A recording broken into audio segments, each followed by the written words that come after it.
Welcome everyone to lesson 9 in how to be your own genie. All right, so the whole point of this training is there's a couple main objectives here, and that is to learn who are you, and most importantly, who are you becoming. And it is also to teach you how to have, be, and do anything you want. And all of those three objectives are related to one another as well. All right. So the way that we accomplish that is by learning certain truths, and we just focus on those over and over and over again. And they're very simple. These take 5 minutes to learn and a lifetime to master. And a lot of people, when they learn these things, there's not a whole lot of profound, jaw to the floor kind of insights that you get. You get a few, you do. But for the most part, it's very basic stuff that people just don't do nowadays. And they don't carry it out to the end, to the extreme, where they'll actually see any results.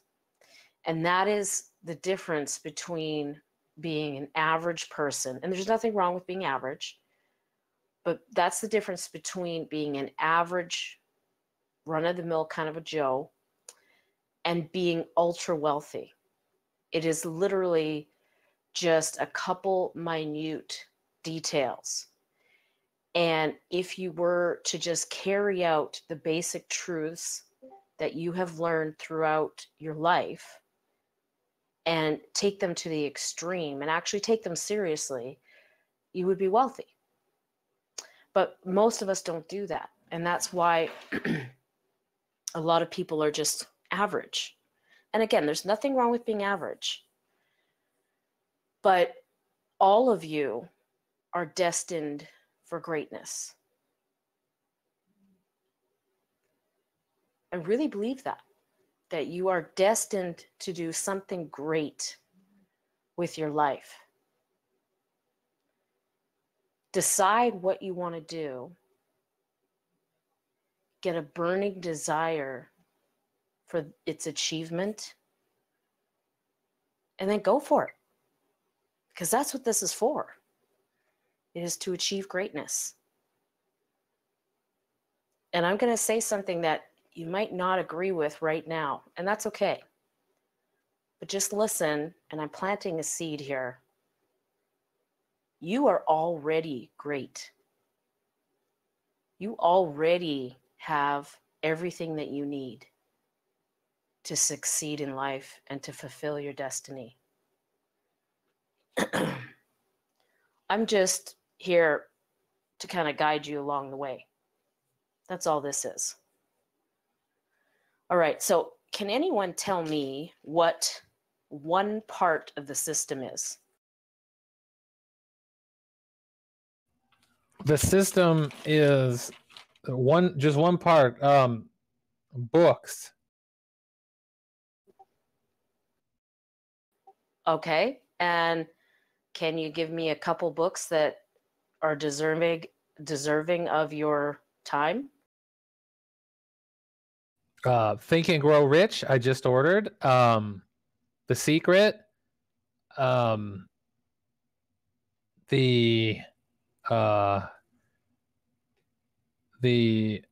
Saint Germain book. I can't remember the name of it.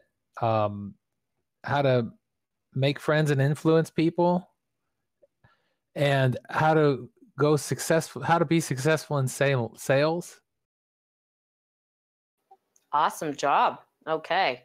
Yeah, and the reason why we don't want to read just any book is because we're trying to get a list together of books that are almost on track with this training, or pretty darn near close to being 100% on track with this training. I would say Ask and It Is Given by Hicks would be like 99% on track. And all the rest are on track to a certain degree. But you can actually read any book. It's going to require you to use discernment, because part of that book is not going to be true. It's just going to be an opinion of the author. And that's fine. Everybody has an opinion. So it's okay to listen to everyone's opinion. Donald Trump often will listen to people's opinion who I would say are beneath him, but he listens to them anyway, as if they're the most important person in the world, because he wants to get everyone's perspective before he makes a decision. But he also uses discernment so that he doesn't get run off track, if you know what I mean. Okay, so we have books. Books are part of the system. What else is part of the system?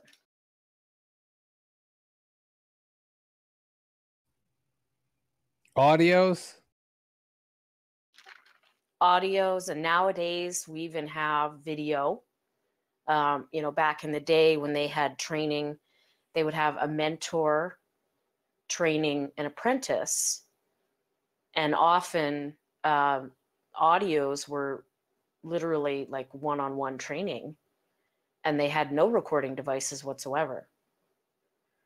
So audios can be listening to this, they can be watching DVDs of successful people, or even listening to an audiobook from the book list. All right. And another part of the system is events. And events are going to take you away from your rut of the daily routine. So you're going to be getting up in a different bed. You are going to be doing your morning routine a little differently. You might have to rent a car. You might have to get a map, because you don't even have a cell phone, so you can't even use your GPS on your cell phone. You might get lost, okay? That might cause a little bit of anxiety. Something interesting is the reason why wealthy people travel so much. One of the reasons is because when you first travel to a new city, you feel stress, because you might get lost. You don't know where you're going. You don't know any good restaurants. You don't know people there.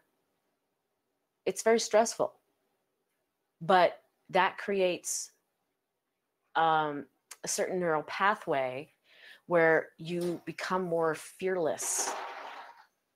You won't be as afraid to try new things if you do stuff like that on a regular basis. And the more that you do things like that, the less anxiety you will feel. So they basically try to get all the anxiety out of the system very early on in their children, so that by the time their children grow to be adults, they've already been to so many different places that they don't feel anxiety when going to a new place, if that makes any sense. Okay, so at events, we have like-minded people that we're hopefully talking to and having, fun times with outside of the event venue. And there's a base of recognition. So you're going to get recognition at this event, hopefully on a day-to-day basis. You're also going to get recognition. But for sure, at an event, you will get recognized for your achievements.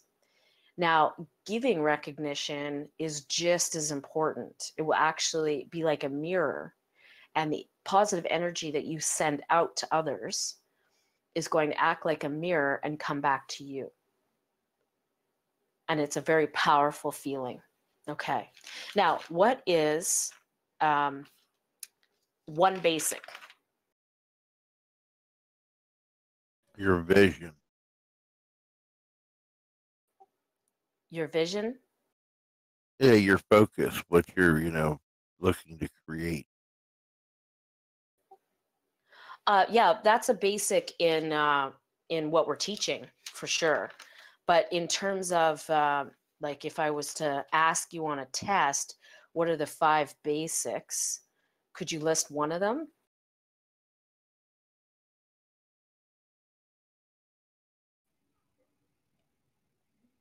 Who to listen to?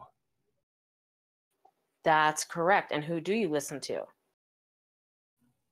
People that know what they're talking about, and yourself.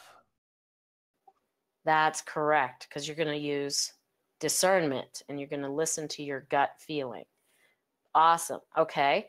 And then we have the teachability index, and that is made up of our willingness to learn and willingness to accept change. What is another basic? Training balance scale. That's right. So that means that we're going to focus most of our time and energy on the thinking, planning, strategizing side of our goal. And then when we do that, we automatically get really excited for our goal to come true, that the action part is so fun that we just jump to our feet to do it. And not only that, if you focus on your thinking side the most, you will get the correct action to make. Because a lot of times you could work for hours on something and it's the wrong direction to go in. But if you just thought about it for an extra 20 minutes, you'd be like, well, what am I doing it this way? I should do it this way. And then I'd only spend an hour on it and it would be way better than the other way. And so that's why we focus on the thinking side. All right. Now, we also have another basic. What is the fourth basic? The 4 steps of learning. That's correct. And the last step of learning would be unconscious competence, which is you're running on autopilot. So you get to that stage by practicing it over and over at the conscious competence level. And you also get there by watching other people practice it at the unconscious competence level. So if you're watching a master do it on autopilot, you're watching him or watching her and you're observing what they do, and you notice little things that they do automatically. They're probably not even aware that they're doing them because they've done them so many times that they know how to be successful. So if we were to watch Donald Trump be unconsciously competent in his business dealings, and we could be a fly on the wall, we could observe what he does. And I can guarantee you he follows this training, and he probably doesn't even have to think about it. That's the level that we want to get to. All right. And the fifth one is master the basics. If you want to be a master, you need to master the basics, because that is going to give you a very deep foundation. And you can only go as high as your foundation is deep. All right. I just like to throw out there that I have been implementing these in my life, and I have noticed some definite changes in my thought processes and what I'm getting accomplished. That is great. And you know what? I think we're going to hear more and more testimonies like that as we go through this, and they're going to get more specific, and you're going to have your own stories to tell. So just think about this. One day you will probably be teaching this stuff, just like I was a student at one point, and I'm still a student, and now I'm teaching this. You're probably going to be doing that, and you're going to have your own stories to tell about how this came true in your life and different mistakes that you're making and how you corrected it. And people are going to learn from those stories. So that's great. All right. And we learned about Napoleon Hill and how he wrote a book because he was commissioned by the richest man in the world at the time, Andrew Carnegie. And the book was The Law of Success. And now it is sold as The Law of Success in 16 Lessons. And that book was watered down by Henry Ford. Then he wrote another book, Think and Grow Rich. And the same thing happened to that book. So if we could somehow get a hold of an earlier copy of either one of those books, that'd be awesome. But they're still awesome books to read. It's just that you need to understand that these techniques are not really regarded as being a positive thing to share. And some people might not appreciate it if you try to help them out and teach them this stuff. So I'm going to do my best to teach them. But we've seen what happened to Andrew Carnegie through Napoleon Hill when he tried to release this information. Other people have tried, and then Kevin Trudeau tried, and you saw what happened to him. He ended up in federal prison. He's still there. So just something to think about is that this information is actually very important. And be grateful that you get to learn it, because we're not on the radar of anybody yet. And that might change. The Napoleon Hill Foundation has, I believe, both of those from his personal library. They got the copy from, and it says in the do not loan out, do not take out of this library and stuff like that. So they say it's the original one. That is really cool. We got to look into getting that for sure. I just ordered them. I ordered one. I ordered Think and Grow Rich from them. Oh, very cool. Very cool. All right. Well, let me know how that works out. Okay. Now, we also learned about how human beings are creators, and we are happiest when we're creating. And usually when we feel negative emotions, it is because somebody is stopping the creation process. So there's some kind of roadblock being thrown in our way, something's happening, and we get angry.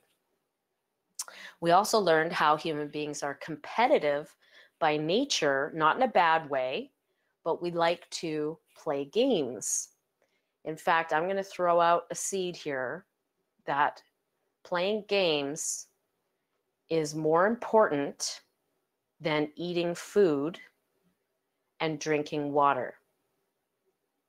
You're going to disagree with me on that, I know, but just think about that, and we'll talk about that probably a couple lessons from now.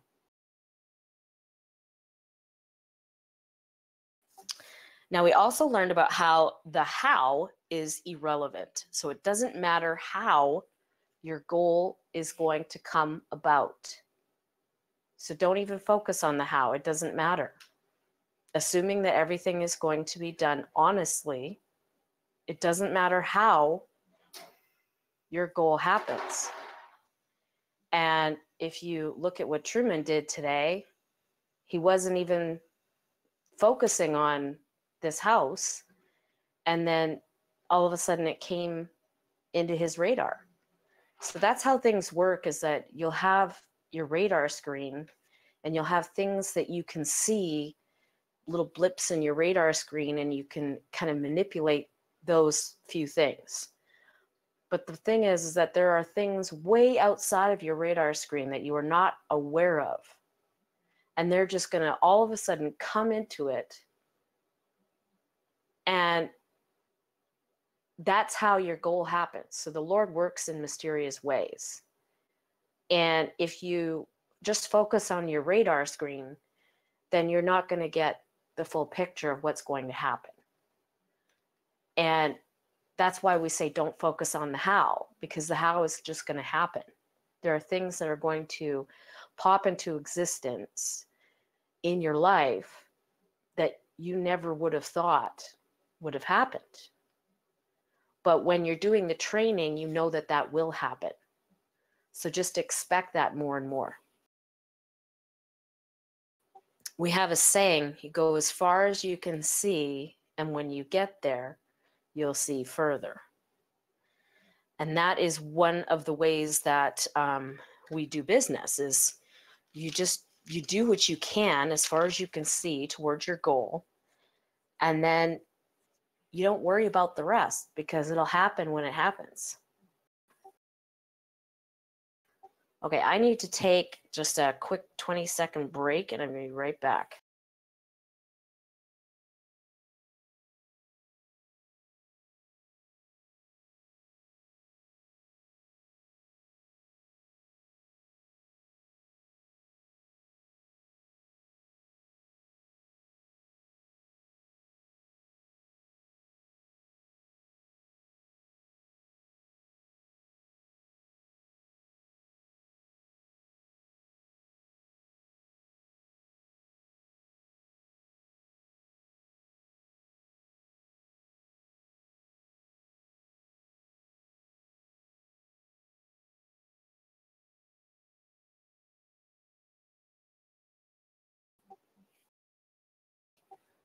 Okay, I'm back. All right, so for tonight, we are going to learn about how your eyes will always deceive you. Your eyes and ears will always deceive you. Now, there's some people that as soon as they hear a Southern accent or Southern drawl, they automatically think that that person has a low IQ. Like, oh, it's a Southerner, they're stupid. Well, is that true? I mean, your eyes and ears will deceive you. There are certain other people that, you know, as soon as they see somebody wearing a three-piece suit and maybe they've got glasses on, okay, an English accent, they automatically think that that person is brilliant. But is that really the case?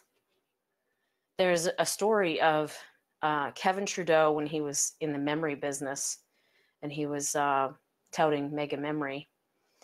He took an Englishman who was a diesel mechanic and he hired this guy to sell memory courses.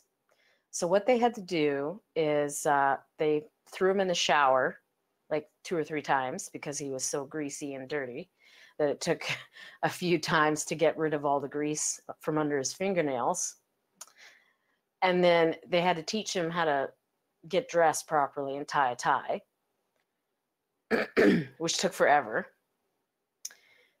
And they taught him a script to just read to sell these memory courses. So he gets up there and he's got this really nice outfit on and he goes to the Chamber of Commerce in front of a bunch of successful business people in the town. And he talks about the benefits of a good memory. And he just gave this little spiel that they told him what to say. But because he had an English accent, everyone was just enamored with this guy. And, you know, afterwards they come up to him and many successful people were saying, oh, you know, thank you for, you know, coming out and speaking. Oh, we're just delighted to have you.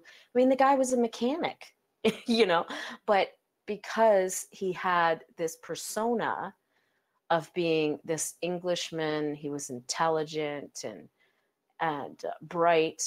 Oh, well, he must just be a good guy to buy from. And he came back with about $30,000 worth of memory course enrollments. And that was back, you know, that was back in the 80s. So that was a lot of money back then. And he just looked at them, at Kevin and his buddies, and he was like, you guys are just that dumb, aren't you? meaning Americans, meaning people that were at the Chamber of Commerce, because they just believed it. And so what I'm suggesting to you is that whenever somebody tells you anything, or you're reading a newspaper article, or you're reading a book, listening to an audio, you're going to a Tony Robbins seminar, or, you know, a Toastmasters or whatever, you're going to go somewhere and listen to somebody speak. Listen to your feelings. Ask your feelings. Ask your gut. What is going on? Ask your gut if this is real. Is this person lying? In the movie Frost-Nixon, former President Nixon comments on David Frost's, the character's, shoes being effeminate. And throughout their time together, Nixon underestimated Frost because of his shoes. And then we all know how that ends. So just think about how silly that is. I mean, in the end, Frost wins. Because Nixon, well, not only that, but Nixon actually, he was drinking the night before, and that caused a chemical imbalance in his brain. He had a condition where that would cause that. So then the next day during the interview, he, because of the chemical imbalance, he lost his ability to focus and speak in a certain way, and he ended up revealing too much information during that interview. And we know how that ended. Don't judge somebody by their shoes and have it be the death of you. The parasitic elite class has created programs so that you believe certain things. They cannot do anything to your feelings. They cannot affect your feelings, but they can change your thoughts.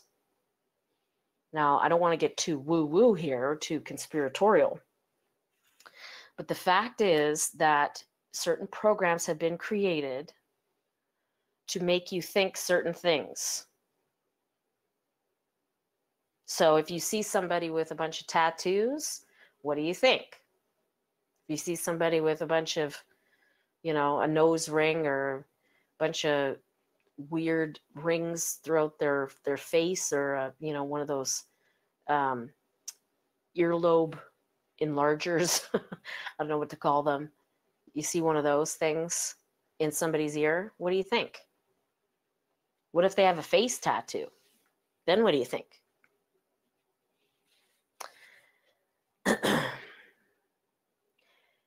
When you are doing your gut check, when you're doing your check your feelings thing, make sure that you're not getting a thought, because that is how those programs work, is that thoughts will get in the way.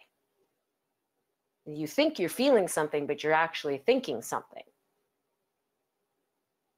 So it should generally be in the solar plexus area.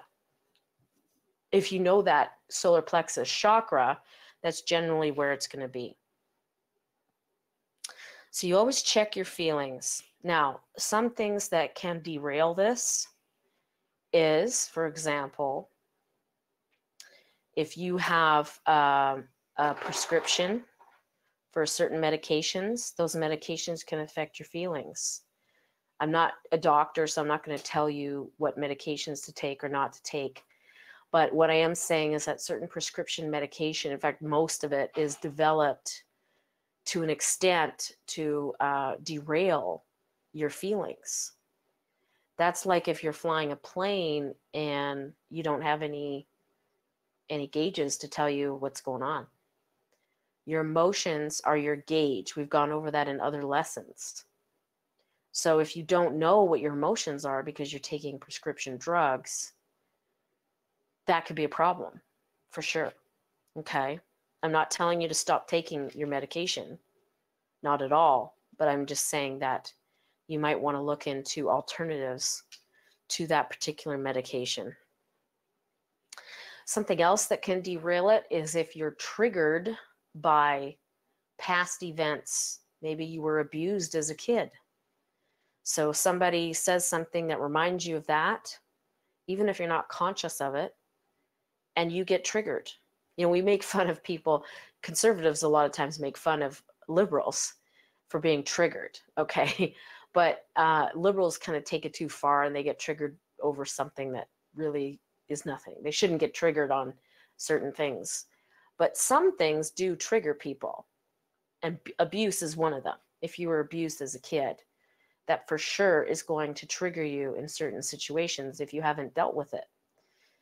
And so you want to make sure that if you're checking your feelings, somebody's telling you something, you're going to a seminar, and you're checking your feelings, you want to make sure that something's not keying in or you're not getting triggered by something. So we'll have more on that in another lesson where I'm going to teach you tapping.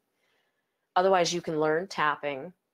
But for right now, I'm just going to mention a couple things. There's tapping. There is also, actually, I'm not sure what she calls it now. It was gentle wind. But I'm just going to say Mary Miller, and you can check that out. I think it's I Ching Systems or I Ching Systems .net or something like that. But it's Mary Miller, and she has certain instruments that you can use that will get rid of that extra stuff that you have that might be triggering you. And most people have that stuff, by the way. Something else that we're going to go over in a few lessons is the Merkaba. Now, part of the Merkaba training is you will get to your heart center, and then you learn to speak with your higher self. And your higher self can never lie to you. And that is another way that you could do a gut check. So you could simply ask your higher self the question, and that will always be an accurate answer. So that's something that we can do in the future. But for right now, seriously, if you just ask yourself, is this something that's good for me? Should I be listening to this person? You will get an answer. Now, many times people will not listen to certain individuals because of their appearance or their accent or something like that. Now, I have a situation like that where I did not want to read any books by Zig Ziglar, because in some of his books, he talks about things that have nothing to do with business and success, but he talks about how, women shouldn't dress like men and men shouldn't dress like women, and things like that that have nothing to do with anything about his books. So it was kind of distracting. And for me, I didn't like that kind of talk. So it just sounded really, really, I don't know, really offensive, I guess you could say. So for me, I didn't like that part of the book. So I really didn't want to read anything by Zig Ziglar. If you find that you have, a certain person you don't like to listen to, or a certain person that you just don't want to read their books, that's okay to say, well, I'm not going to read this person's books, or I'm not going to listen to their speaking, or I'm not going to go to their seminar. It's totally fine, because it's better not to be feeling bad. It's better to be feeling good now and focused on a speaker that you do like, because there's many of them to choose from. But I do encourage you to try to get over that. If it's just their accent or it's just a couple things that they say, try to get over that. Well, I did try to get over my aversion to Zig Ziglar. And the funniest thing happened is all the time Kevin Trudeau would say that, oh, they redid the book. You should reread the book. It's a totally different book. So you reread the book and you go, oh yeah, it's totally different, but it's not. It's the same book.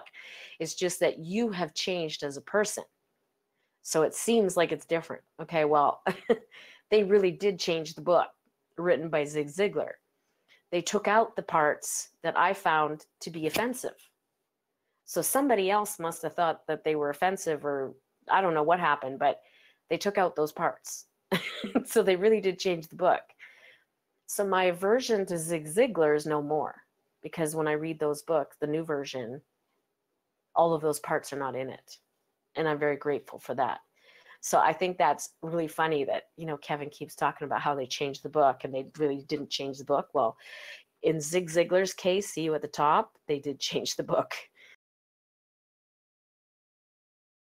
And by the way, that was part of my gin training that caused that to happen, because it really had nothing to do with success and business. So why would it be in the book in the first place? I also want to go over, there's a story about, it was on a show, it was kind of a cheesy show, Married at First Sight. And this was the first season. There was a bride on that show that she regretted marrying her husband It's a show where you basically trust experts to give you an arranged marriage. And so they had a match for her, and she goes to the altar, and as soon as she saw his face, she didn't like his face. She thought he was ugly or something like that. I don't know what it was about him that she didn't like, but she didn't like him. But she married him anyway because she trusts the experts. Well, she didn't give the guy a chance for a few weeks. Like actually probably a few months. She didn't give him a chance. But at the end, she finally realized that her husband was actually this amazing guy and was everything that she was looking for in a mate. So that's something to understand, that the first time you see somebody that you're trying to be business partners with or whatever, there might be something about them that you think doesn't fit your image of the mold of what they're supposed to be. And it's just not true. They might be exactly what you need. So don't turn people away so quickly. Don't prejudge.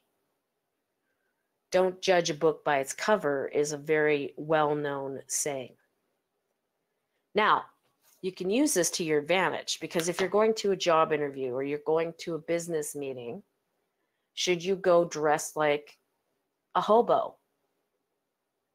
No. I mean, wear a proper business suit. Dress full on business to a job interview. For guys, that's going to be a suit and tie. For women, there's rules of how women should be dressed. I mean, as much as we don't like Hillary Clinton, she knows how to dress like a businesswoman. So, enjoy the pantsuit. A great book to read is Dress for Success.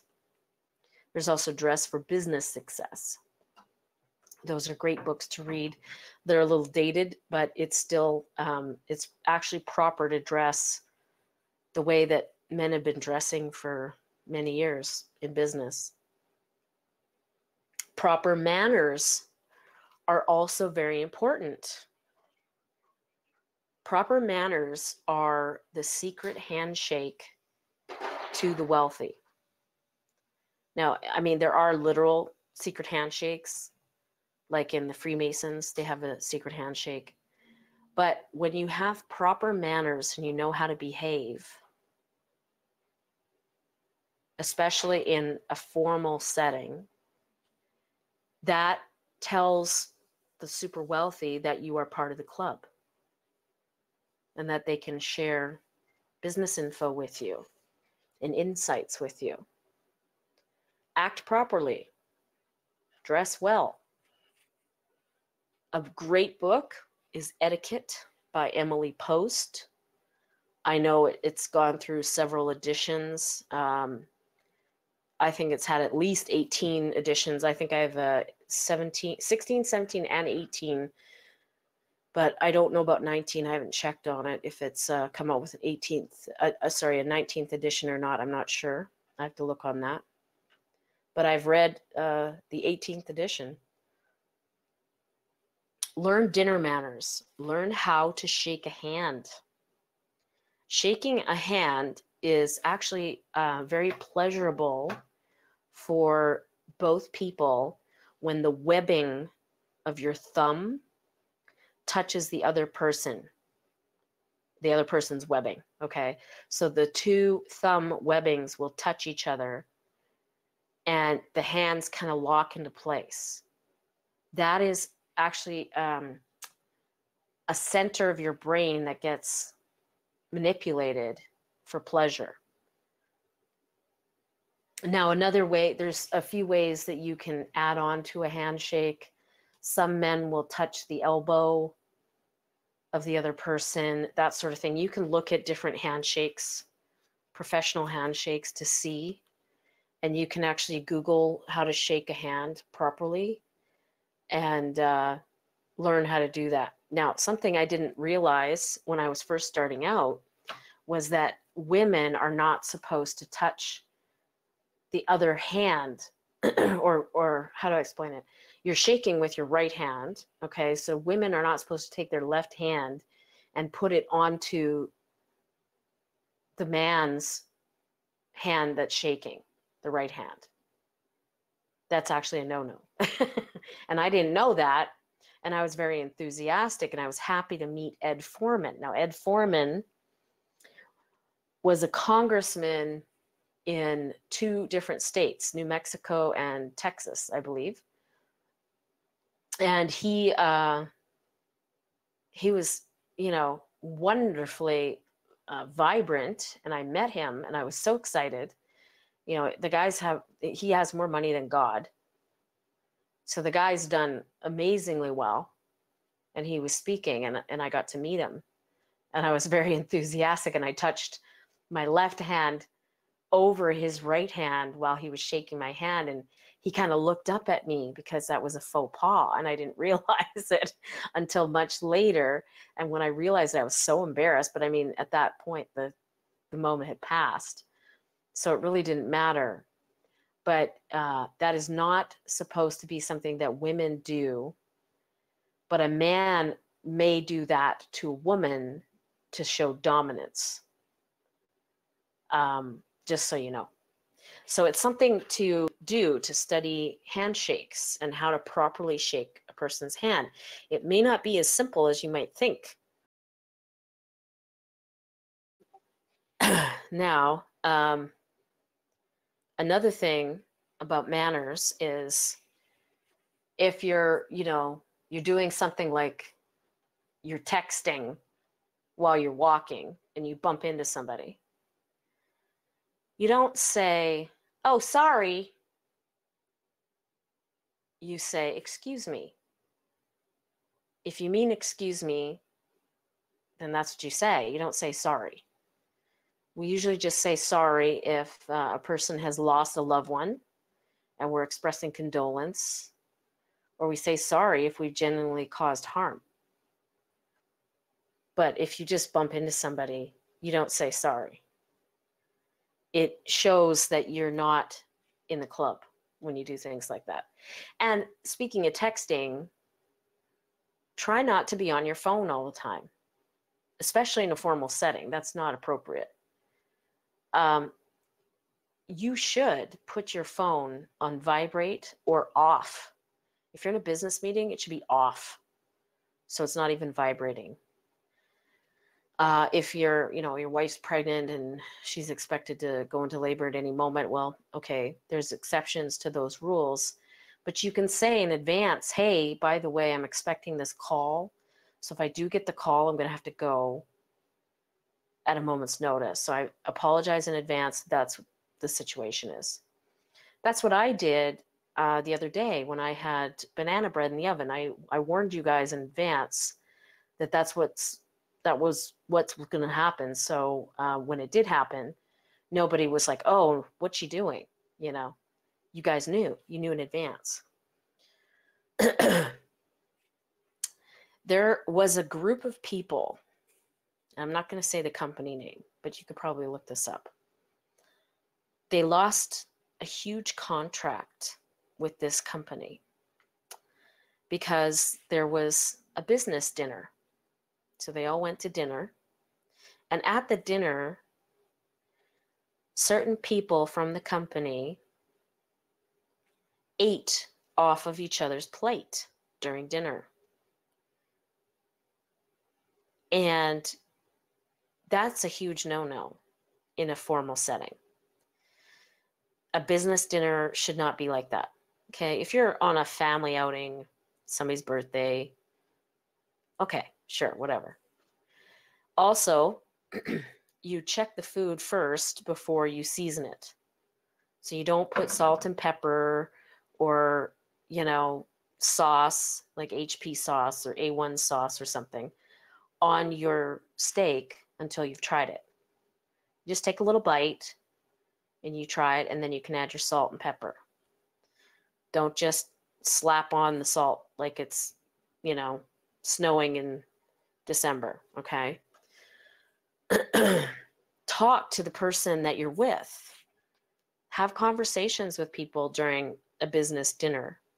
The point of the business dinner is not to talk about business. That's something that most people get wrong. Is the point of a business dinner is to talk about who you are as a person and your interests, your family. This business person is trying to find out if you are worthy of doing business with. They're trying to find out if you're honest, if you cheat, or if you have morals.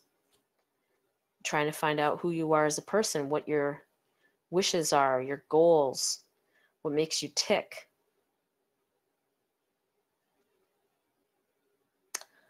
Those things are very important when dealing with prospective business partners. So use that to your advantage. Use the lesson that your eyes will always deceive you to your advantage, so that you will always dress for success and act like you belong in a particular setting. Now, I was going to go into a bunch of other stuff, but I think we're running out of time. Yeah, this is a very big lesson, so I'm going to have to teach this in several parts. So yeah, we'll have to have part 2 in a couple days. Now, if there are any questions, I can take questions. Otherwise, we're finished with the lesson. No, great as always. That etiquette stuff, that is legit, because I've had several people that give me these weird ass handshakes where they take their fingers and to shake your hand like normal, but they make like a gun and shove their fingers up your wrist. Yeah, and it automatically makes the person go like, what? What are you doing? I looked at the guy and said, what the hell's wrong with you?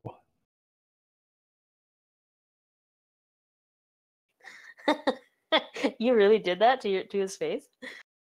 Yeah. That's great. Come to find out, it was like some low-level Masonic handshake. Ah, that's awesome. Okay, great. I'll end it there. Thanks again.